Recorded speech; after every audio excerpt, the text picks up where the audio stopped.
Joy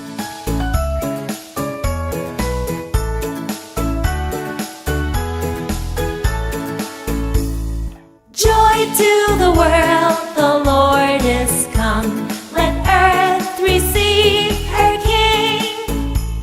Let every heart prepare him room. And heaven and nature sing, and heaven and nature sing, and heaven and nature sing.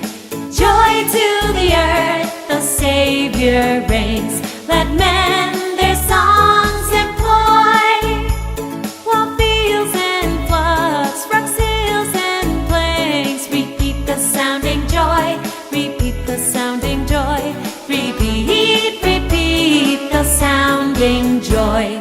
No more let sins and sorrows grow, nor thorns infest the ground. He comes to make his blessings flow, far as the curse is bound, far as the curse is bound, far as.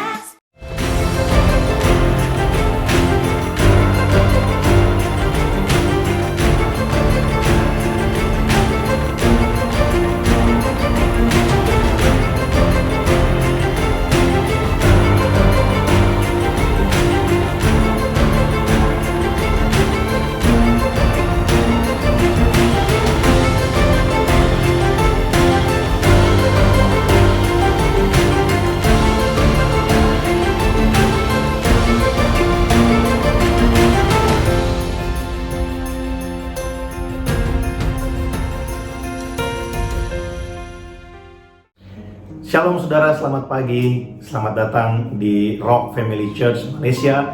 Kami menyambut Bapak Ibu Saudara yang baru pertama kali beribadah bersama-sama dengan kami pagi hari ini.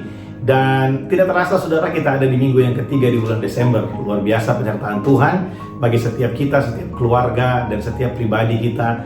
Mungkin ada di antara saudara yang tidak bisa pulang ke Indonesia. Saya rasa semuanya nggak bisa pulang ke Indonesia ya. Kita tetap ada di Malaysia dan kita tetap dipelihara Tuhan sampai hari ini. Saudara, kita akan memasuki satu minggu yang penuh dengan perayaan Natal. Dan di gereja kita, di tempat ini, kita akan sama-sama merayakan Natal. Ada dua kebaktian yang akan kita lakukan.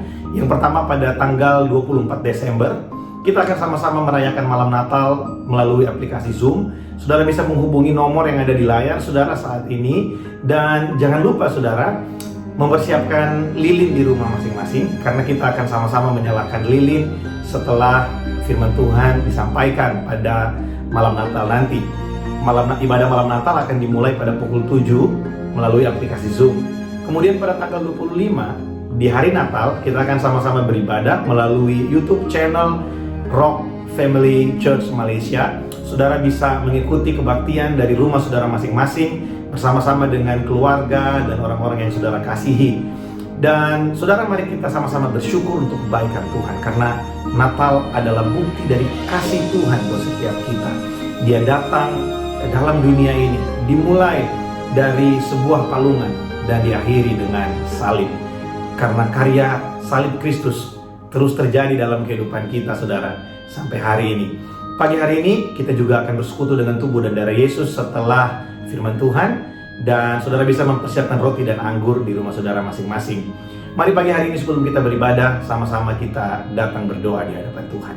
Kami bersyukur Tuhan buat kasih setiamu sampai hari ini Tuhan, terus terjadi dalam kehidupan kami. Kalau kami bisa menikmati hari ini, satu hari lagi Tuhan berikan kami kesempatan untuk kami bisa menikmati Engkau, untuk kami bisa dipuaskan dalam hadirat-Mu. Mari Tuhan, biar pagi hari ini menjadi perayaan dalam kehidupan kami. Betapa dahsyatnya Tuhan, betapa hebat kuasa-Mu buat setiap kami. Terima kasih Tuhan, kami datang bawa korban syukur kami di hadapan-Mu pagi hari ini. Dan Tuhan, biar setiap kami, dimanapun kami berada, kami mengalami Engkau. Terima kasih, datanglah kerajaan-Mu dan jadilah kehendak-Mu dalam hidup kami seperti di sorga. Terpujilah nama-Mu Bapa. Kami siap beribadah. Di dalam nama Yesus kami berdoa. Haleluya. Amin. Selamat beribadah saudara. Tuhan Yesus memberkati. Saya percaya setiap daripada kita di tempat kita masing-masing, kita pasti memberikan yang terbaik pujian penyembahan yang terbaik bagi Tuhan kita. Mari sama-sama kalau kita masih ada di posisi duduk di tempat kita masing-masing, ayo kita sama-sama bangkit berdiri. Kita memuji dan memuliakan nama Tuhan di tempat kita masing-masing.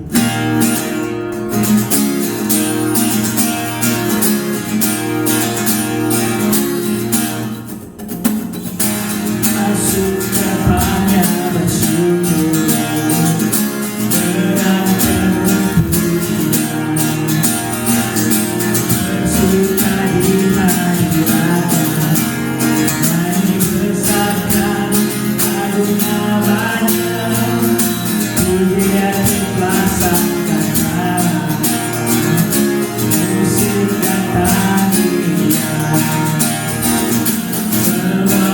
Putih ini sudah dengan senang hati naikkan pujian sebab Tuhan baik, sebab Tuhan baik, sebab Tuhan baik, anugerahnya kekal selamanya. Sebab Tuhan baik, sebab Tuhan baik, anugerahnya kekal selamanya.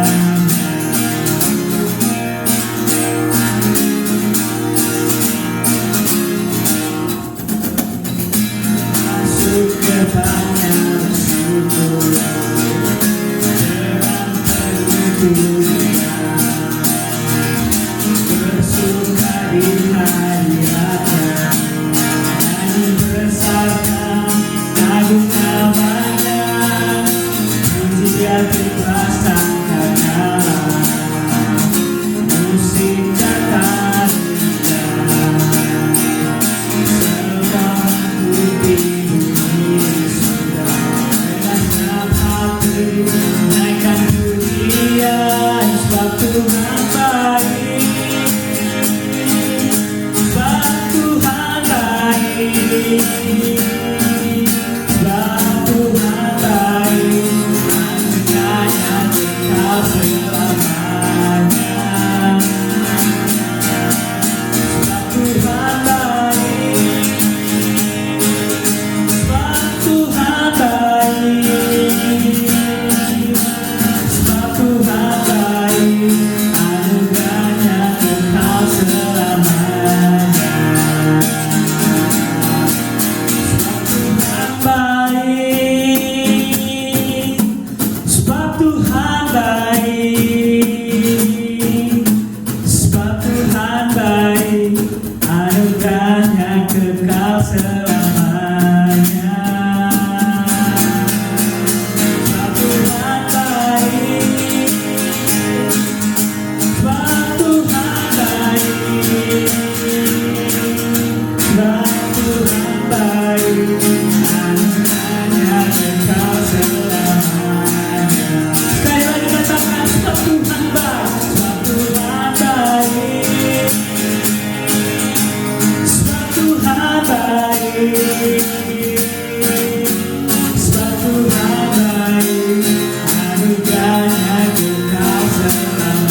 Haleluya.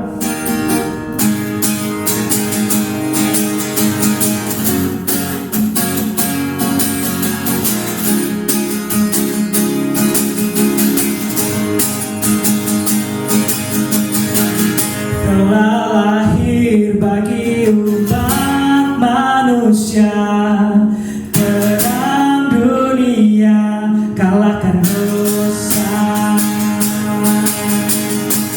Telah datang harapan bagi dunia, sebuah mujizat bagi manusia. Sang juru selamat yang membawa sejahtera, sang juru selamat yang melintas lamanya. Penasehat ajar Allah perkasa, Bapa yang kekal, Raja damai. Penasehat ajar Allah perkasa, Bapa yang kekal, Raja damai. Telah lahir bagi umat manusia, terang dunia, kalahkan dosa. Telah datang harapan bagi dunia, sebuah mujizat bagi manusia. Sang juru selamat yang membawa sejahtera, sang juru selamat yang melintas lamanya. Penasehat ajar Allah perkasa, Bapa yang kekal, Raja damai. Penasehat ajar Allah perkasa, Bapa yang kekal, Raja damai. Penasehat ajar Allah perkasa, Bapa yang kekal, Raja damai. Penasehat ajar Allah perkasa, apa yang kekal, Raja damai. Penasehat ajar Allah perkasa, Bapa yang kekal, Raja damai. Penasehat ajar Allah perkasa, Bapa yang kekal, Raja damai. Sekali lagi, penasehat ajar Allah perkasa, Bapa yang kekal, Raja damai. Penasehat ajar Allah perkasa, Bapa yang kekal, Raja damai. Haleluya. Terpuji nama Tuhan kita dari dulu, sekarang, sampai selama-lamanya. Haleluya.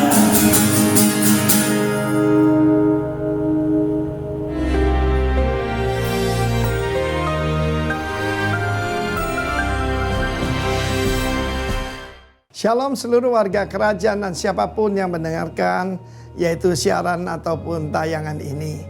Kita akan menyambut perayaan Natal, dan Natal selalu membawa pengharapan, Natal selalu membawa sukacita. Dan saudaraku yang kekasih, tahun depan saya beri nama The Year of Reproduction. Di dalam Roma 8 ayat 19 dikatakan, dengan penuh kerinduan, dengan menanti-nanti dengan sungguh. Dunia ini menantikan apa? The sons of God. kita merayakan the Son of God, yaitu Kristus. Dan kita tahu bagaimana seluruh dunia ini, kalau selalu melihat yaitu pemilu Amerika, jelas sekali. Antara orang yang percaya Tuhan Yesus dan yang anti Kristus. Sangat jelas sekali. Itu mewakili dunia ini. Donald Trump bukan cuma melawan Partai Demokrat dan kiri yang radikal, tapi seluruh dunia. Dan ketahuilah saudara, itulah keadaan kita saat ini. Tetapi untuk itulah, bangkitlah sons of God. Mari saudara, mari kita berbuah bagi Tuhan. Dan seperti ayat pokok daripada tahun ini, ketika kita merayakan yaitu kedatangan the Son of God, Kristus, the Son of the Highest, yang jadi Raja Israel, maka demikian juga saudara dan saya ditentukan untuk jadi pemimpin dan menjadi para pemimpin yang jadi tempat perlindungan daripada angin ribut, seperti sungai yang mengalir di tempat-tempat kering, dan juga seperti batu karang yang kuat, perlindungan daripada gempa bumi, perlindungan daripada terik matahari. Saudara yang kasih Tuhan, karena itu rayakan Natal dengan satu pengharapan dan satu tujuan, bahwa dunia sedang menantikan, seluruh makhluk menantikan kebangkitan daripada Sons of God. Saya mengalami itu 41 tahun yang lalu, dan seperti saudara tahu, that's my spiritual birthday, yaitu malam Natal. Dari orang biasa, ya, yang selalu dihantam angin ribut, yang selalu dalam keadaan yang susah, Tuhan robah saya untuk mengalami Yesaya 32 ayat 2 itu. Sebab saya menyembah kepada Raja yang kerajaannya tidak pernah berakhir. Demikian juga dengan setiap daripada Anda. Yesus datang sebagai Raja. Pontius Pilatus tanya, "Are you a king then?" Yesus berkata, "Yes, I'm a king. And for that purpose I was born." Untuk tujuan itu, dia tidak datang bawa agama baru. Dia tidak datang menggantikan orang-orang Farisi. Dia membawa kerajaan dan kembali kuasa kerajaan yang sudah diambil iblis, direbut kembali, diberikan kepada yang dinantikan oleh seluruh dunia, yaitu the sons of God. Dalam hidup saya melahirkan yaitu secara rohani putra-putra rohani yang dipakai Tuhan, yang menjadi sungai-sungai di dataran kering, dan mereka pergi ke dataran kering di mana ada kerusuhan, di mana ada yaitu sakit hati, dan mereka menyembuhkan the broken hearted. Karena roh Tuhan ada di atas mereka. Biarlah roh Tuhan ada di atas saudara saya. Roh Tuhan yang melahirkan Kristus di dalam Maria, roh Tuhan yang sama diberikan kepada Anda dan saya, supaya kita fruitful and multiply and fill the earth dengan expanding the kingdom. Have a blessed Christmas in Jesus mighty name. Dan kiranya saudara punya kerinduan, yaitu bukan cuma yaitu menyembah the Son of God yang sekarang ada takhta Allah, tapi dilahirkan kembali menjadi sons of God yang jadi berkat buat banyak orang. Kiranya ini pesan Natal dari saya, in Jesus name, amin.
Shalom Bapak Ibu semuanya. Ya, bersyukur saya sekali lagi ada diberikan kesempatan baik oleh keluarga besar Rock Malaysia untuk membagikan pesan firman Tuhan pada minggu kali ini. Kita hari ini sudah ada dalam bulan Desember, dan sesaat lagi minggu depan ya, kita akan merayakan hari kelahiran Tuhan kita Yesus Kristus. Dan ini berarti satu berita yang besar, satu peringatan yang besar. Kita sekali lagi mengingat kenapa dan untuk apa Yesus datang ke dunia ini. Ya, saya akan mencoba membagikan satu pesan firman Tuhan yang Tuhan taruhkan dalam hati saya berkaitan dengan hal ini, dan juga apa yang Tuhan sudah kerjakan dalam hidup kita sebetulnya. Realisasi dari penggenapan janji, perjanjian yang Tuhan sudah berikan dalam hidup kita. Sebelum kita masuk dalam firman Tuhan, kita akan berdoa dulu. Saya ajak Bapak Ibu semuanya untuk berdoa. Bapa di surga, kami bersyukur buat anugerah kasih setiamu dalam hidup kami. Kami terima kasih pada minggu ini kami sekali lagi diberikan kesempatan memuji, membesarkan namamu, dan juga kami mendengarkan firman-Mu. Kami bukan sekedar mendengar Tuhan, tapi kami makan dari firman-Mu. Kami makan dari firman-Mu Tuhan, dan kami dipenuhi, kami dikenyangkan, dan itu memberikan kekuatan untuk kami mengambil keputusan, mengambil langkah yang benar dalam hidup kami. Kami bersyukur, berterima kasih buat anugerah-Mu. Engkau baik, Engkau sangat baik. Roh-Mu yang ada di dalam kami yang akan terus menuntun, memberikan hikmat buat kami, pengertian untuk kami boleh dimampukan mengerti, memahami firman-Mu dengan baik. Di dalam nama Yesus, kami bersyukur dan berdoa. Amin. Baik. Ya. Ketika kita berbicara tentang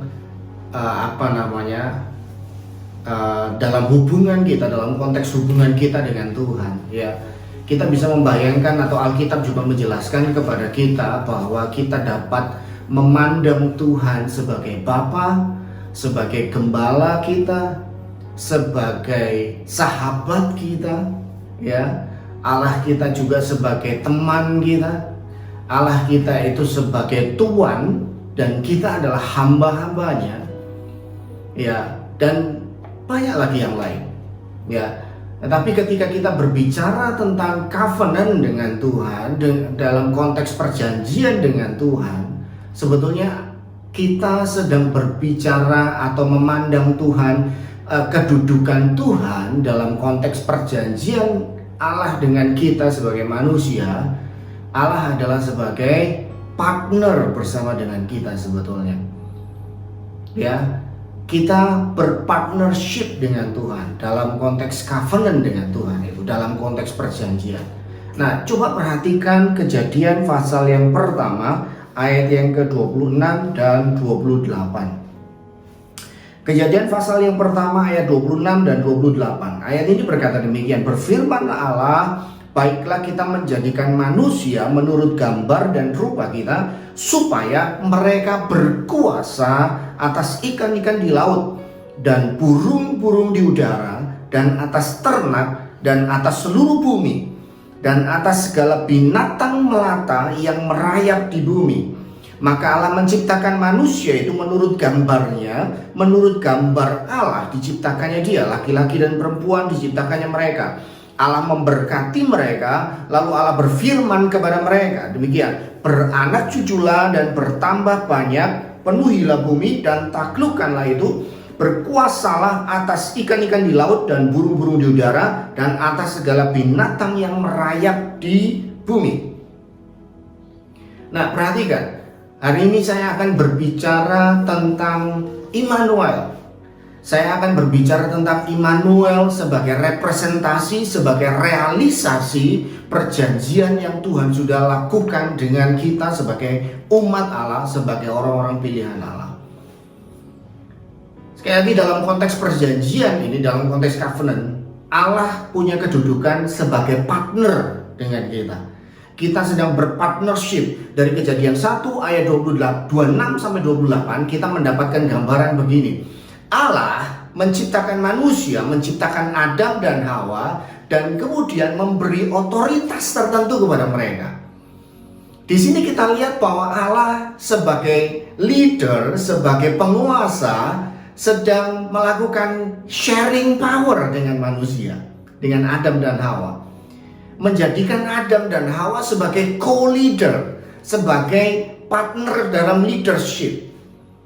Tuhan membagi otoritasnya, Tuhan membagi kekuasaannya dengan manusia. Dikatakan supaya manusia berkuasa atas ikan-ikan di laut dan atas binatang-binatang yang merayap di muka bumi. Diperintahkan untuk beranak cucu. Nah, kita lihat di sini bahwa di dalam konteks ini, ya, kalau kita berbicara tentang covenant, sebetulnya apa yang Allah lakukan ketika Allah mengikat perjanjian dengan manusia, dengan Nuh. Dalam perjanjian lama ada 4 perjanjian yang Allah lakukan dengan manusia, ya, dengan Nuh, Abraham, dengan Israel, dan juga dengan Daud. Nah, keempat perjanjian ini yang Allah lakukan dengan mereka sebetulnya adalah bentuk dari upaya Allah untuk merestorasi perjanjian yang telah co-partnership ini, co-leadership ini yang telah dirusak oleh Adam dan Hawa oleh karena dosa. Di Kejadian 1 Allah membagi kekuasaannya, tapi kemudian kita lihat, kita semua tahu di Kejadian 3 Adam dan Hawa jatuh dalam dosa. Mereka jadi maruk, tahu ya maruk ya, maruk kekuasaan. Mereka ingin berkuasa lebih besar, memiliki kekuasaan yang lebih besar daripada Tuhan sendiri. Hawa dipicu keinginannya oleh setan, kalau kamu makan buah ini, kamu akan jadi seperti Allah. Kamu tahu yang baik dan tahu yang jahat.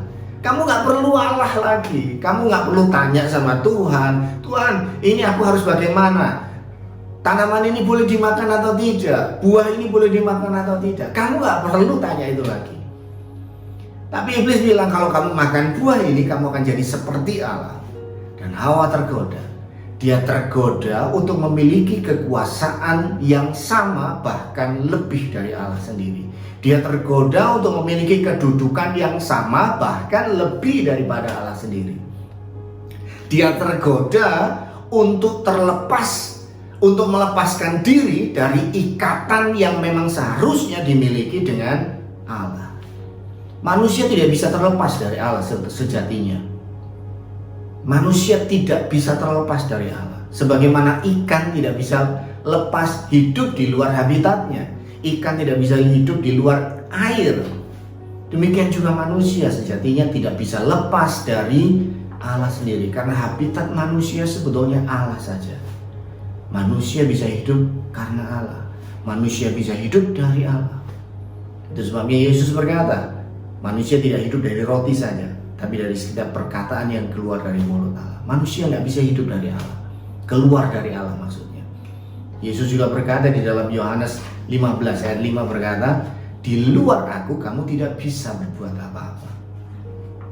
Nah, kegagalan ini yang menjadikan Allah melakukan upaya-upaya yang sedemikian untuk merestorasi partnership yang sebetulnya Allah ingin bangun dengan manusia untuk merealisasikan tujuan-tujuan Allah di bumi ini, sebagaimana yang Dia sudah ungkapkan pada Adam dan Hawa.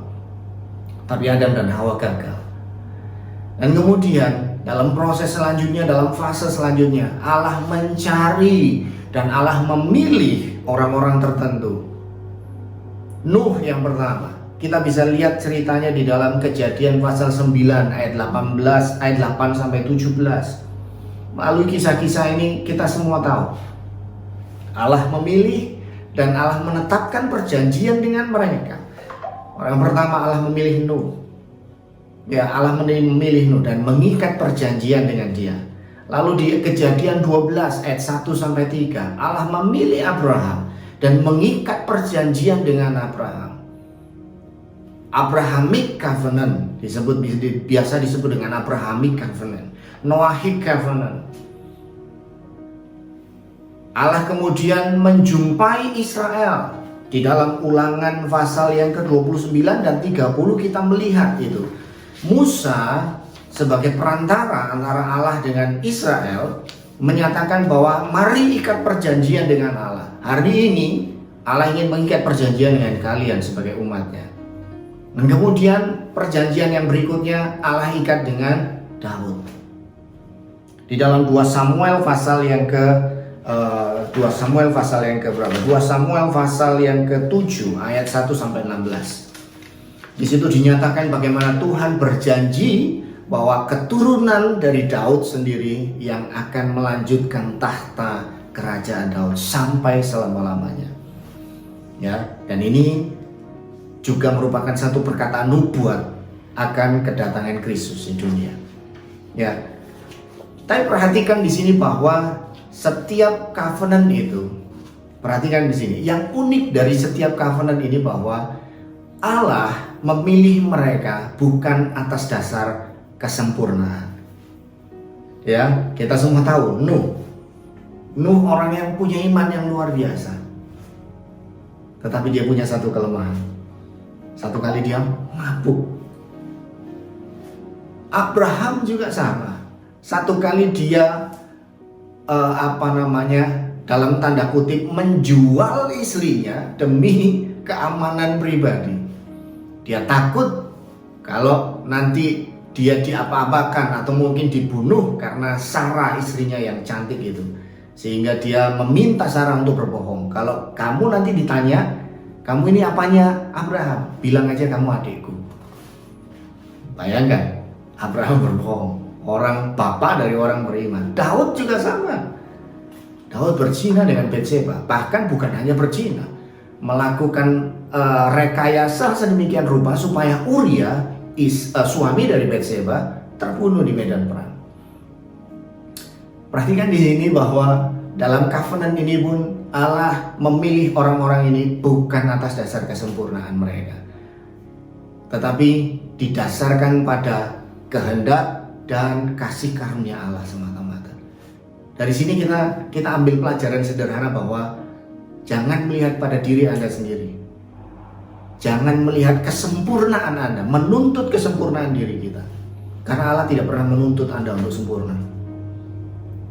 Kasih karunia-Nya ada untuk menuntun kita semua, untuk menuntun Bapak Ibu semuanya, Anda dan saya, untuk menuju kesempurnaan. Bukan untuk menjadi sempurna dulu baru dipilih oleh Allah, tetapi Allah memilih kita untuk menyempurnakan kita.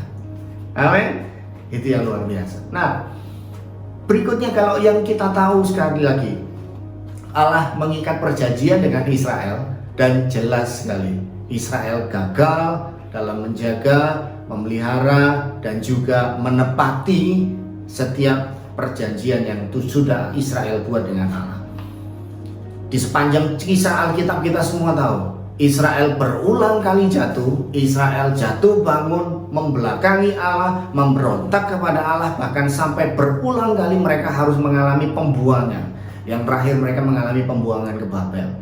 Dan kemudian saat pembuangan di Babel itu, Nabi Yeremia, Allah menyampaikan pesan kepada Israel melalui nabinya, Nabi Yeremia. Di dalam Yeremia pasal yang ke-32 ayat 40, saya akan bacakan buat Bapak Ibu semuanya.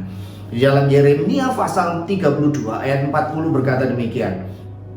Aku akan mengikat perjanjian kekal dengan mereka, bahwa aku tidak akan membelakangi mereka, melainkan akan berbuat baik kepada mereka. Aku akan menaruh takut kepadaku ke dalam hati mereka, supaya mereka jangan menjauh daripadaku. Terjemahan bahasa Inggris jauh lebih bagus. Saya akan bacakan terjemahan NIV. I will make an everlasting covenant with them. Everlasting covenant, perjanjian kekal. I will never stop doing good to them. I will never stop doing good to them. Perhatikan, ini Tuhan yang bilang, I will never doing good. I will never stop doing good, sorry. I will never stop doing good to them. Lalu, and I will inspire them to fear me. Aku akan menginspirasi mereka untuk mereka takut takut kepadaku, memiliki rasa takut, hormat kepadaku. So that they will never turn away from me. Supaya mereka tidak berbalik lagi, never turn away from me. Ini adalah perjanjian baru, nubuatan akan ikatan perjanjian baru yang Tuhan akan buat dengan Israel. Di Yeremia pasal 31 ayat 31 sampai 34, ya, juga dikatakan demikian. Yeremia 31 ayat 31 sampai 34. Firman Tuhan berkata demikian.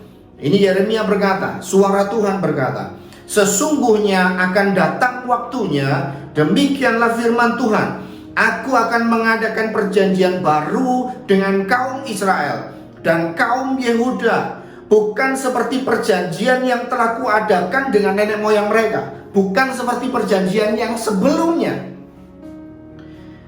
Pada waktu aku memegang tangan mereka untuk membawa mereka keluar dari tanah Mesir, perjanjianku itu telah mereka ingkari.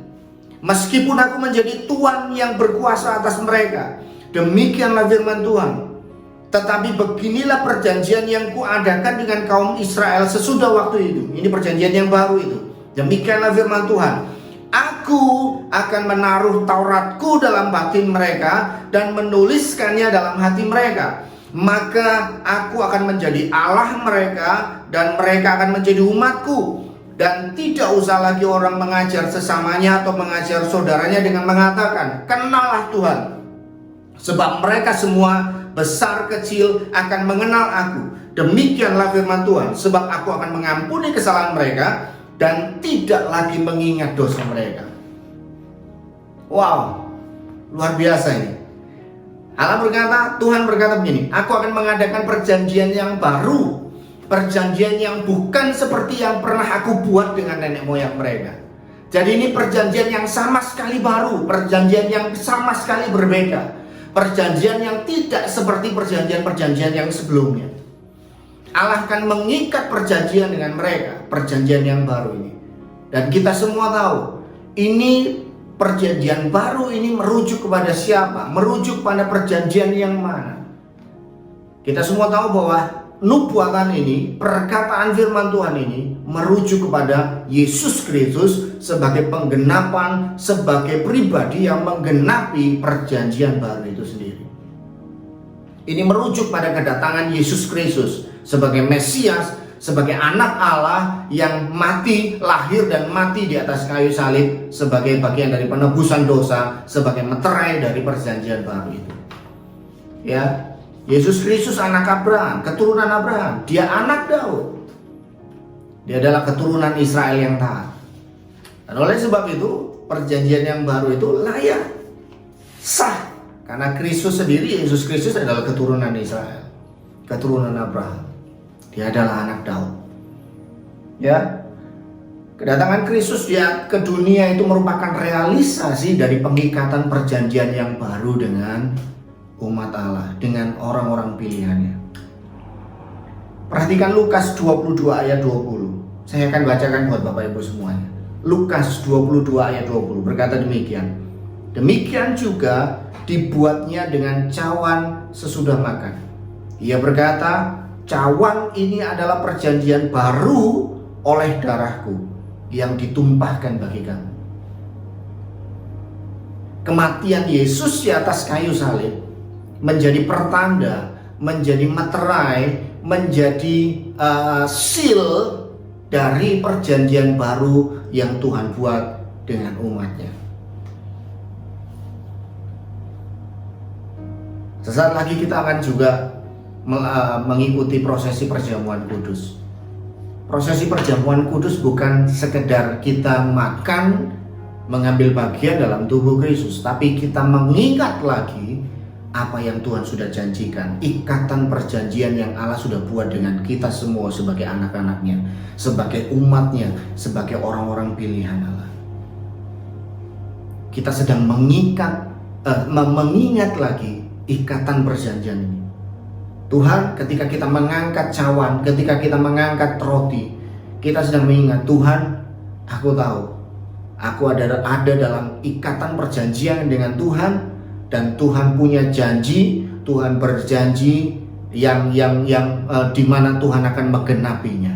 Kita akan lihat sebentar janji apa yang Tuhan berikan dalam hidup kita, dalam covenant yang baru itu.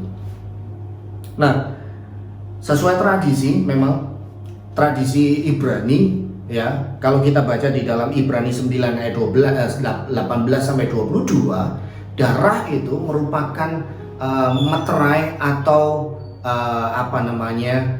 sesuatu yang membuat perjanjian itu jadi sah. Dan darah ini sebagai tanda bahwa perjanjian itu punya nilai sakral yang tinggi sekali. Ya, darah itu mewakili nyawa. Artinya bahwa kalau perjanjian itu ditandai dengan darah, dimeteraikan dengan darah, itu artinya bahwa perjanjian ini mengikat sekali sifatnya, bahwa tidak ada satupun yang dapat menggagalkan perjanjian ini karena taruhannya adalah nyawa. Misalnya saya sedang mengikat perjanjian dengan Pastor Edward dan materainya adalah darah, tanda dari perjanjian itu adalah darah. Itu artinya bahwa saya dan Pastor Edward terikat dalam perjanjian ini, dan taruhan dari perjanjian itu sendiri adalah nyawa kami berdua. Kalau ada di antara kami yang menggagalkan perjanjian itu, mengingkari perjanjian itu, maka orang tersebut harus mati. Ya, dan jadi darah ini menandakan bahwa ikatan perjanjian itu punya nilai sakral yang tinggi sekali. Itu ditandai dengan nyawa, ditandai dengan darah itu sendiri. Nah, kalau kita lihat juga dalam perjanjian lama, semua benda-benda dalam kemah kudus itu harus dimurnikan, disucikan dengan darah.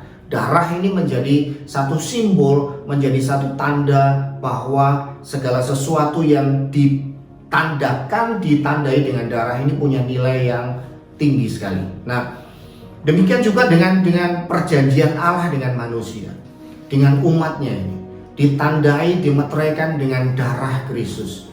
Itu artinya bahwa Allah sendiri dalam inisiatifnya, perhatikan ya, Tuhan tidak meminta kita untuk mengucurkan darah, tidak, tapi Dia sendiri yang memilih dalam inisiatif dan keputusannya. Aku yang menumpahkan darahku sendiri untuk menyatakan kepadamu bahwa perjanjian yang aku buat dengan kamu sebagai umatku, sebagai orang-orang pilihanku itu sah. Meterainya adalah darahku sendiri, taruhannya adalah darahku sendiri, taruhannya adalah nyawaku sendiri. Itu artinya bahwa janji yang aku sudah buat dengan kamu pasti aku genapi. Aku tidak akan pernah mengingkarinya. Wow, kita harus tahu ini. Perhatikan, perjanjian baru ini bukan atas inisiatif dari manusia, tapi inisiatif dari Allah sendiri. Allah yang berinisiatif di sana, Allah juga yang mengaplikasikan semua konsep perjanjian itu. Ya, Allah tidak menuntut apa-apa dari kita di situ. Perhatikan, jelas sekali Alkitab. Aku akan menjadi Allah mereka. Aku akan menaruhkan hati yang baru. Perhatikan, Yeremia tadi berkata, aku akan menjadi Allah mereka. Aku akan menaruhkan Tauratku. Aku akan memberikan hati yang baru pada mereka, supaya mereka tidak lagi berbalik daripadaku. Perhatikan, Tuhan tidak menuntut supaya hati manusia di situ, hati umatnya selalu tertuju kepada Dia. Kalau kamu tertuju padaku, maka aku akan memberkati, aku akan berbuat baik kepadamu.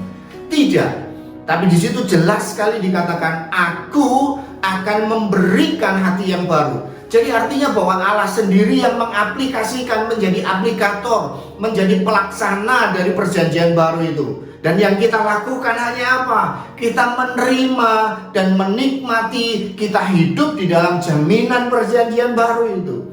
Allah yang akan memberikan hati yang baru kepada kita, supaya kita bisa tetap taat, kita bisa tetap mengikuti Dia, kita bisa tetap berharap kepada Dia. Ini direalisasikan Allah melalui Kristus yang tinggal di dalam kita. Kristus sendiri yang melalui rohnya, yaitu Roh Kudus, yang diberikan untuk tinggal dalam kita. Yeremia 32 ayat 40 tadi berkata, Aku akan memberikan hati yang baru. Aku akan memberikan Tauratku untuk tinggal di dalam mereka. Bagaimana realisasinya? Realisasinya jelas. Dengan cara Allah memberikan rohnya di dalam kita. Efesus 1 ayat 13 dan 14. Saya akan bacakan buat Bapak Ibu semuanya. Efesus 1 ayat 13 dan 14. Ini adalah realisasi dari apa yang Allah lakukan buat kita. Realisasi daripada nubuatan di dalam Yeremia 32 ayat 40 dan Yeremia 31 ayat 31 sampai 34 itu. Efesus 1 ayat 13 dan 14 berkata demikian. Di dalam Dia kamu juga, karena kamu telah mendengar firman kebenaran, yaitu Injil keselamatanmu. Perhatikan, di dalam Dia kamu juga ketika kamu percaya dimeteraikan dengan Roh Kudus yang dijanjikannya itu. Ayat 14. Dan Roh Kudus itu adalah jaminan bagian kita sampai kita memperoleh seluruhnya, yaitu penebusan yang menjadikan kita milik Allah untuk memuji kemuliaannya. Ada dua kata kunci yang disebutkan dalam dua ayat ini, yaitu yang pertama dimeteraikan dengan Roh Kudus, lalu yang kedua adalah Roh Kudus adalah jaminan. Jadi kata meterai dan jaminan itu adalah kata kunci yang perlu kita ingat, kita pelajari, kita taruhkan dalam hati kita baik-baik hari ini. Sebagai bagian dari realisasi janji covenant Allah dalam hidup kita. Yang pertama, kata meterai itu diambil dari kata Yunani spragizo, yang artinya sebetulnya segel, seal atau meterai. Bapak Ibu harus tahu, Paulus menggunakan istilah ini dari gambaran bahwa kalau zaman-zaman kerajaan dulu, khususnya di Romawi, ketika ada surat dari pemerintah ya, surat yang sifatnya penting, surat kerajaan yang ketika akan dikirim itu akan diberi stempel, plam, gitu ya, stempel yang mengindikasikan bahwa surat ini penting, surat ini sah, surat ini punya nilai otoritas tertentu. Ya, tapi kata spragizo ini juga biasanya digunakan atau merujuk pada ketika sampai hari ini mungkin juga sama, ketika orang pengrajin gitu ya, pengrajin membuat satu kerajinan yang cantik, yang bagus sekali, yang punya nilai tinggi, lalu kemudian dia akan kasih tanda semacam stempel. This is made in Batam misalnya, atau made in PT apa gitu ya, misalnya made in Angkringan misalnya, begitu ya. Nah, itu menandakan bahwa produk ini sudah melewati proses check and recheck. Ya, dicek apakah ada kekurangannya, dicek apakah ini layak untuk dijual atau tidak, punya nilai yang jual tinggi atau tidak. Itu artinya bahwa proses semua cek dan recheck ini sudah selesai, dan barang ini atau produk ini sudah siap untuk dijual, sudah siap untuk dikirimkan kepada konsumen. Kata meterai di sini artinya bahwa ketika kita diselamatkan, ketika kita percaya kepada Yesus Kristus sebagai Tuhan dan Juru Selamat, Roh Kudus diberikan kepada kita sebagai meterai, sebagai seal, sebagai segel, bahwa kita adalah sah sebagai milik Allah. Kita sah sebagai anak-anak Allah. Kita sah sebagai bagian dari orang-orang yang akan menerima semua yang baik dari Allah.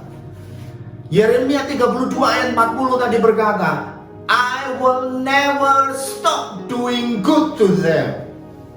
I will never stop doing good to them. Ketika kita menerima Yesus sebagai Tuhan dan Juru Selamat kita, itu artinya bahwa kita sah menjadi bagian dari orang-orang yang akan menerima kebaikan-kebaikan Allah. Di mana Allah berkata, I will never stop doing good to them. Wow. Kita harus bangga, kita harus berterima kasih, bersyukur pada Tuhan. Karena kebaikannya, Dia memilih kita bukan untuk semata-mata kita, ayo oke, you go. Kamu selamat, sudah ya. No.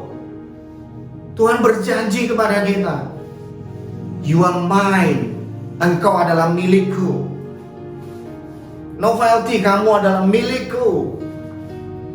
Engkau adalah milikku. And I will never stop doing good to you. I will never stop doing good to you. Itu adalah meterai janji yang Tuhan berikan. Meterainya adalah apa? Roh Kudus sendiri. I will never stop doing good to you. Itu sebabnya di Roma pasal 28, Roma 8 ayat 28 berkata, jadi kita tahu sekarang bahwa Allah turut bekerja dalam segala sesuatu untuk mendatangkan kebaikan. In everything we face through, dalam segala sesuatu yang kita lewati, Tuhan tidak pernah berhenti untuk merancangkan yang baik dalam hidup kita. Tuhan tidak pernah berhenti untuk melakukan yang baik dalam hidup kita. Wow. Seharusnya ini membuat hidup kita excited. Ayat 14-nya juga berkata, saya akan lanjutkan. Ayat 14 berkata demikian, dan Roh Kudus itu adalah jaminan bagian kita. Kata jaminan diambil dari kata Yunani arabon, yang artinya sebetulnya adalah down payment. Artinya down payment. Rasul Paulus menggunakan kata ini. Waktu itu dalam tradisi Yunani, kalau orang mau beli properti misalnya, beli rumah, beli tanah, mereka akan mengikat satu perjanjian gitu ya, dan kemudian kasih down payment, kasih panjer. Kalau bahasa Indonesia itu panjar. Ya kita semua tahu DP itu apa, down payment itu apa. Bayangkan, Roh Kudus diberikan kepada kita sebagai jaminan. Bukan sekedar jaminan. Jaminan itu artinya bahwa Tuhan memberikan down payment-nya pada kita. Yang artinya bahwa kalau aku sudah kasih down payment, artinya bahwa aku pasti melunasi sisanya. Betul ya? Kalau Bapak Ibu memberikan down payment, itu artinya bahwa Bapak Ibu berkomitmen untuk melunasi sisanya. Demikian juga yang Tuhan lakukan buat kita melalui Roh Kudus. Tuhan berikan Roh Kudus kepada kita sebagai down payment, sebagai janji, sebagai realisasi janji, sebagai pernyataan janji. Dengar, aku pasti akan melunasi, aku pasti akan menggenapi semua janji yang sudah aku berikan kepadamu. Kalau aku sudah berjanji untuk menyelamatkanmu, aku pasti menyelesaikannya. Aku pasti membawa kamu ke garis akhir itu. Wow. So apa yang perlu kita khawatirkan saat ini? Kalau Tuhan sudah berjanji, aku pasti bawa kamu ke garis akhir. Aku pasti menuntun kamu sampai ke garis akhir. Kita semua tahu itu artinya bahwa besok hari Tuhan pasti menuntun saya. Hari esok saya pasti akan terjamin di dalam Tuhan. Karena bahkan kalau Tuhan sudah menuntun, berjanji untuk menuntun saya sampai garis akhir, itu artinya bahwa hari demi hari, waktu demi waktu, demi detik yang saya akan lewati, itu tidak akan pernah terlepas daripada tuntunan dan pimpinan Tuhan. Jadi apa yang harus kita khawatirkan? Kita sebetulnya tidak perlu khawatir lagi. Hari ini, bulan ini kita sedang menanti-nantikan, kita merayakan Natal. Di dalam Matius 1 ayat 23 dikatakan sesungguhnya anak darah itu akan mengandung dan melahirkan seorang anak laki-laki, dan mereka akan menamakan dia Immanuel. Artinya bahwa yang berarti Allah menyertai kita. Yesus Kristus akan dinamakan Immanuel, yang artinya Allah menyertai kita. Realisasinya bukan sekedar Allah menyertai di sebelah kanan atau di kiri kita, tapi Dia menyertai kita di dalam kita. He lives in us. Christ in us. Kolose 1 ayat 27. Christ in us, the hope of glory. Christ in you, the hope of glory. Dia tidak di kananmu, Dia tidak di kirimu, di atasmu atau di bawahmu, tapi Dia di dalammu. So ini yang harus kita ingat. Immanuel, Dia ada di dalam kita. Hari ini kita sekali lagi diingatkan, we gonna face this truth. Kita akan melewati masa-masa yang sulit ini bersama dengan Yesus, karena kita tahu Yesus ada di dalam kita dan Dia akan menuntun detik demi detik kita melewati setiap waktu bersama dengan Dia sampai ke garis akhir. Apapun yang kita hadapi di depan, Tuhan tidak pernah meninggalkan kita sendiri. Matius 28 ayat 18-20, ketika Yesus meminta murid-muridnya untuk pergi memberitakan Injil, Yesus berkata, "Pergilah, jadikanlah semua bangsa muridku." Di bagian akhir dari kalimatnya dia berkata demikian, "Dan ketahuilah, aku menyertai engkau sampai pada akhir zaman." Wow, luar biasa. Hari ini saya sungguh excited sekali. Saya ingin memberitakan atau menyampaikan kabar baik ini buat Bapak Ibu semuanya. Bapak Ibu tidak pernah sendiri. He will never stop doing good to you. He will never stop doing good to you. Because you are His. Karena engkau semua adalah miliknya. Materai yang Tuhan berikan, yang Tuhan nyatakan dalam hidup Bapak Ibu dan saya adalah darahnya sendiri. Itu menjadikan Bapak Ibu dan saya adalah sah sebagai anak-anaknya. Perhatikan Roma pasal yang ke-8. Roma pasal yang ke-8 ayat yang ke-15. Ayat yang ke-15. Sebab kamu tidak menerima roh perbudakan yang membuat kamu menjadi takut lagi, tetapi kamu telah menerima roh yang menjadikan kamu anak Allah. Oleh roh itu kita berseru, "Ya Aba, ya Bapa." Kemudian diteguhkan di Efesus 1 ayat 5. Dalam kasih Ia telah menentukan kita dari semula oleh Yesus Kristus untuk menjadi anak-anaknya sesuai dengan kerelaan kehendak-Nya. Anda dan saya saat ini adalah anak-anak Allah. Anda dan saya sah sebagai anak-anak Allah.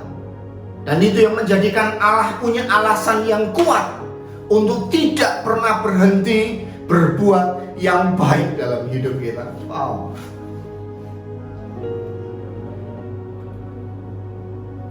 Kalau kita ingat siapa Abraham, siapa Nuh, siapa Daud, saya juga benar-benar dihibur.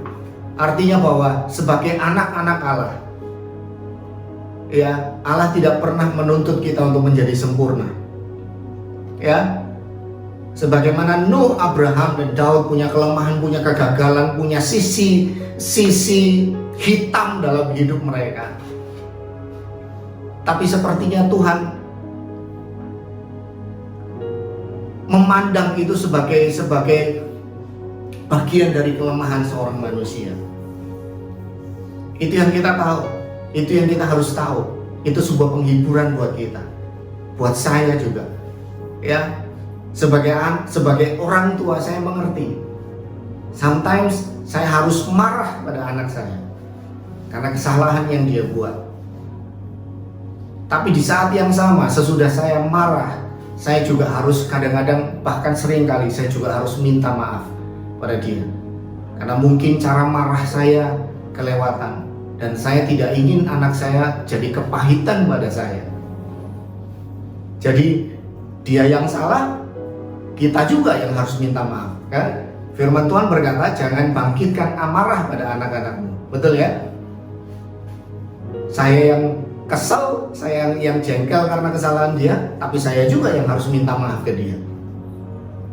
Ya, jadi setiap kali kalau saya sudah selesai marah, ya, setengah jam, 1 jam gitu, saya akan datang sama dia. Saya bilang, I'm sorry, Daddy being hard to you. Ya, sorry karena Daddy sudah marah. Saya jelaskan kenapa saya marah. Saya tidak pernah menuntut anak saya untuk jadi sempurna, untuk tidak pernah punya kesalahan. No. In one moment, di dalam satu waktu saya tahu dia pasti akan berbuat salah. But despite of everything, terlepas dari semua itu, dia tetap anak saya. Dan kasih saya kepada dia tidak pernah berubah. Saya bersedia untuk melakukan apapun untuk dia. Demikian juga Allah kita.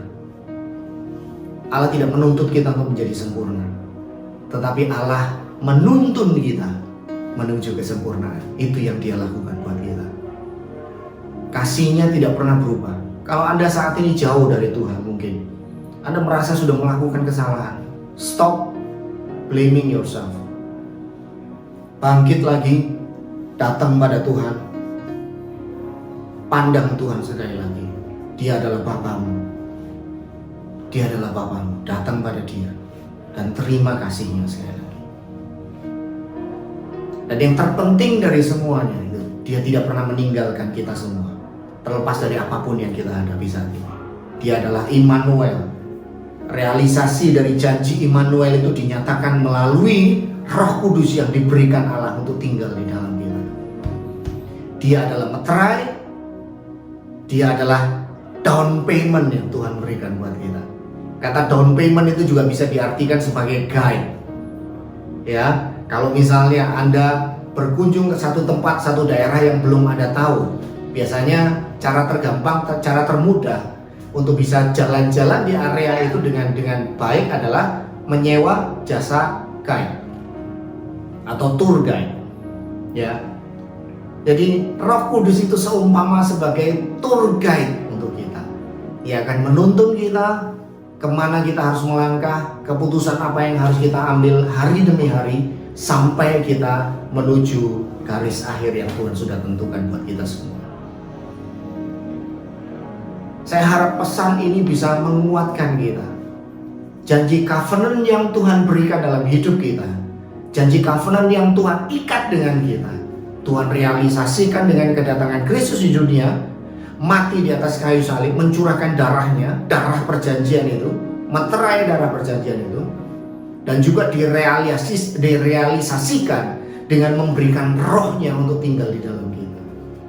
Kita diberikan hati yang baru, kita diberikan nature yang baru, kita diberikan natur yang baru, hakikat yang baru. Kita saat ini adalah manusia baru di dalam Kristus. Manusia yang mampu mengasihi Allah, manusia yang mampu lepas dari dosa, manusia yang mampu bangkit dari semua kegagalan, manusia yang mampu untuk meraih kemenangan bersama dengan Tuhan. Saya harap pesan ini bisa memberkati. Sebagaimana saya excited sekali dengan apa yang Tuhan sudah lakukan dalam hidup kita, saya harap ini juga membuat saudara semua bisa excited menghadapi tahun-tahun ke depan, menghadapi hari-hari yang mungkin saat ini masih cukup berat. Tapi saya tahu Tuhan tidak pernah meninggalkan kita semua. Saya harap ini bisa memberkati kita semua. Dan dengan segenap hati saya ingin menyampaikan selamat Natal, selamat menyambut kedatangan kelahiran Tuhan kita Yesus Kristus, selamat memperingati kelahiran Tuhan Yesus kita, Tuhan kita Yesus Kristus. Dan selamat mengingat sekali lagi Immanuel itu di dalam kita. Haleluya. Bapa di surga, kami bersyukur, hamba-Mu bersyukur buat firman-Mu pada pagi hari ini. Biarkan umat-Mu sekali lagi dikuatkan bahwa Engkau tidak pernah meninggalkan kami, bahwa Engkau tidak pernah berhenti untuk melakukan yang baik bagi kami, Tuhan. You will never stop doing good to us, Lord. Despite of everything that we face through, kami tahu Engkau baik, Engkau gembala yang baik, Engkau Bapa yang baik, dan kami tidak akan pernah kekurangan sesuatu pun yang baik, Tuhan. Bersyukur, meteraikan firman-Mu di dalam nama Tuhan Yesus Kristus. Roh Kudus, Engkau yang akan terus berbicara dan menuntun kami. Kami bersyukur buat anugerah-Mu di dalam nama Yesus Kristus. Amin. Saudara, kita bersyukur karena bukan karena kuat dan gagah kita, tapi karena ada Roh Kudus yang menjadi jaminan akan setiap janji Allah, sehingga hari ini kita ada. Saudara, bukan karena kita hebat, bukan karena kita kuat, bukan karena apa yang kita lakukan sehingga Tuhan mengasihi kita. Dia mengasihi kita hanya dengan satu alasan, yaitu karena Tuhan terlebih dahulu memilih kita, karena Dia jatuh cinta kepada kita dari semula. Sebelum kita ada di dunia ini, Tuhan telah menetapkan kita, Tuhan telah memilih kita. Pagi hari ini saudara, kita akan bersekutu dengan tubuh dan darah Yesus. Saudara, saya yakin dan percaya setiap saudara yang menyaksikan beribadah bersama-sama dengan kami pagi hari ini, tidak peduli bagaimana cara saudara mengenal Tuhan, tapi kalau engkau mengaku Yesus sebagai Tuhan dan Juru Selamat, maka engkau menerima kasih karunia. Ayat yang sangat sering sekali saya bacakan buat saudara, Yohanes pasal yang pertama ayat yang ke-16. Sebab oleh kepenuhannya setiap kita menerima kasih karunia demi kasih karunia. Kalau saudara percaya kepada Yesus, itu bukan karena usahamu, itu bukan karena kebaikanmu, tapi karena Tuhan Allah Roh Kudus memberkati engkau. Dia yang terlebih dahulu memilih engkau. Yesus berkata, bukan kamu yang memilih aku, tapi akulah yang memilih kamu. Dan saudara, pagi hari ini kita akan bersekutu dengan tubuh dan darah Yesus. Sering kali saya ucapkan ini buat saudara, perjamuan kudus bukanlah satu kegiatan rutinitas biasa. Saudara, mari kita menaruh percaya dan iman kepada apa yang kita lakukan pagi hari ini. Yesus berkata, perbuatlah ini setiap kali kamu memakan dan meminumnya menjadi peringatan akan aku. Yesus mau kita mengingat kembali karyanya di kayu salib.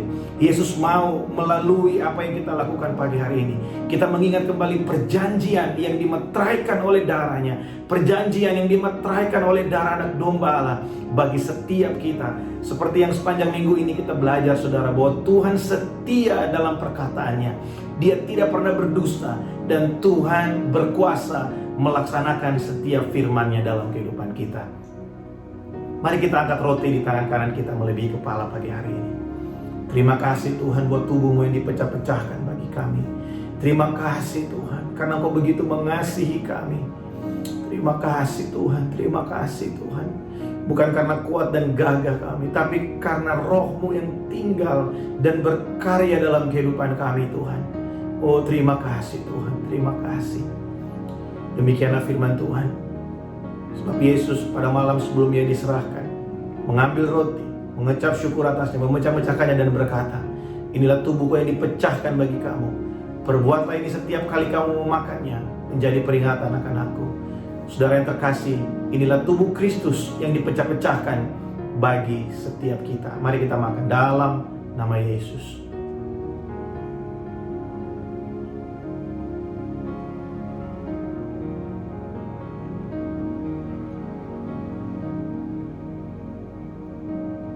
Terima kasih Tuhan. Mari angkat cawan anggur melebihi kepala saudara.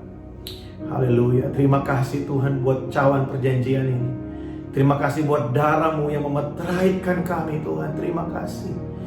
Terima kasih Tuhan. Terima kasih. Terima kasih Tuhan. Yesus berkata, cawan ini adalah perjanjian baru yang dimeteraikan oleh darah-Ku. Perbuatlah ini setiap kali kamu meminumnya menjadi peringatan akan aku. Saudara, inilah darah Yesus yang dicurahkan bagi setiap kita. Mari kita minum di dalam nama Yesus.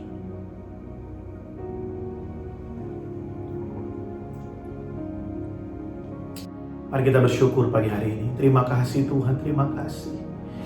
Terima kasih Tuhan karena di dalam Engkau ada pengharapan. Oh, di dalam Engkau ada pengharapan bagi setiap kami. Saudara, pagi hari ini apapun yang menjadi persoalan saudara, apapun yang menjadi pergumulan saudara, seperti firman Tuhan yang kita dengarkan pagi hari ini, Tuhan Immanuel, Dia setia, Dia bersama dengan saudara. Tidak peduli seberapa berat pergumulanmu, tidak peduli seberapa hancur keadaanmu pagi hari ini. Dengarkan baik, kalau engkau menyaksikan ini, Tuhan sedang berbicara kepada engkau. Mari datang berbalik kepada Tuhan, sebab Dia menyediakan kasih karunia dengan berlimpah bagi engkau. Mari buka kedua tangan saudara dan bersyukur. Terima kasih Tuhan, terima kasih. Oh, darah-Mu dicurahkan bagi setiap kami, menjadi meterai perjanjian antara kami dan Engkau oleh darah-Mu Tuhan. Terima kasih Tuhan, terima kasih Tuhan. Kami terima kesembuhan pagi hari ini, buat jiwa kami, buat hati kami, buat tubuh kami. Kami terima kesembuhan di dalam nama Yesus. Kami terima kekuatan yang baru. Kami percaya ada kuasa dalam persekutuan kami dengan Engkau. Terima kasih Tuhan, terima kasih. Oh haleluya. Saudara yang di rumah, dimanapun saudara berada, Mari buka hati saudara buat Tuhan pagi hari ini. Mari jangan pedulikan kiri kananmu. It's all about you and God. It's all about you and God. Mari terima kuasanya pagi hari ini. Mungkin Roh Kudus sedang berbicara sesuatu bagi engkau. Mungkin Tuhan menyampaikan sesuatu bagi engkau pagi hari ini. Jangan keraskan hatimu. Mari buka hatimu buat Tuhan pagi hari ini. Oh, saya percaya ada orang-orang yang disembuhkan pagi hari ini. Ada jiwa-jiwa yang dipulihkan Tuhan pagi hari ini. Oh, terima kasih Tuhan, terima kasih Tuhan, terima kasih. Engkau melawat setiap umatmu. Engkau melawat setiap umatmu Tuhan. Terima kasih Tuhan. Terima kasih Roh Kudus, terima kasih. Terima kasih Roh Kudus, terima kasih. Terima kasih Roh Kudus, terima kasih. Engkau melihat setiap hati kami pagi hari ini Tuhan. Kami tahu di luar Engkau kami tidak mungkin bisa melakukan apa-apa. Di luar Tuhan kami pasti tidak berdaya. Oleh sebab itu Tuhan kami datang di hadapan-Mu pagi hari ini. Kami bersyukur buat cinta-Mu yang besar. Terima kasih Roh Kudus. Terima kasih Tuhan. Pagi hari ini Tuhan, hamba berdoa menyerahkan umat-Mu dimanapun mereka berada. Apapun yang sedang kami hadapi, aku berdoa pagi hari ini, biar setiap kami dipulihkan pagi hari ini. Setiap kami mengalami Tuhan pagi hari ini. Oh, setiap hubungan yang rusak disembuhkan oleh Tuhan. Setiap hati yang remuk pagi hari ini dipulihkan Tuhan di dalam nama Yesus. Engkau memberikan semangat buat kami yang tidak berdaya. Engkau mengembalikan kepercayaan kami. Roh Kudus, Engkau menolong kami supaya kami bisa terus tinggal di dalam Tuhan. Terima kasih buat tuntunan-Mu. Terima kasih buat hadirat-Mu pagi hari ini Tuhan. Hamba berdoa memberkati umat-Mu di dalam nama Yesus. Semua yang kami kerjakan dengan kedua tangan kami, semua yang kami lakukan Tuhan dengan kedua tangan kami, disertai Tuhan. Setiap kepala rumah tangga, setiap tulang punggung dalam keluarga disertai Tuhan dengan keberhasilan. Diberkati Tuhan dengan keperkasaan. Tuhan, buat setiap kami yang akan menikmati liburan Tuhan di hari Natal ini, merayakan hari kelahiran-Mu, Tuhan, aku berdoa pagi hari ini memberkati setiap keluarga. Mungkin yang jauh, yang dekat, sekalipun mungkin kami tidak bisa berkumpul secara langsung, tapi Tuhan kami percaya di dalam Engkau, kasih-Mu mengikat setiap kami, kasih-Mu mencengkram setiap kami, dipulihkan setiap hubungan. Oh, di dalam nama Yesus, terima kasih Tuhan, berkat-Mu buat setiap kami pagi hari ini. Kami juga berdoa menyerahkan Malaysia ke dalam tangan-Mu. Kami bersyukur untuk pemulihan demi pemulihan. Kami bersyukur untuk lawatan Tuhan demi lawatan Tuhan yang terjadi atas Malaysia. Dan Tuhan, pagi hari ini kami akan menerima berkat dari Engkau. Mari saudara angkat kedua tangan-Mu. Saudara yang terkasih, terimalah berkat dan rahmat dari Allah Bapa, kasih dan cinta yang tidak pernah berakhir dari Tuhan Yesus, serta persekutuan yang manis dengan Allah Roh Kudus menyertai setiap kita mulai siang hari ini sampai Maranatha. Yesus datang pada kali yang kedua. Semua yang menerima berkat ini sama-sama kita berkata amin. Selamat hari Minggu. Tuhan Yesus memberkati.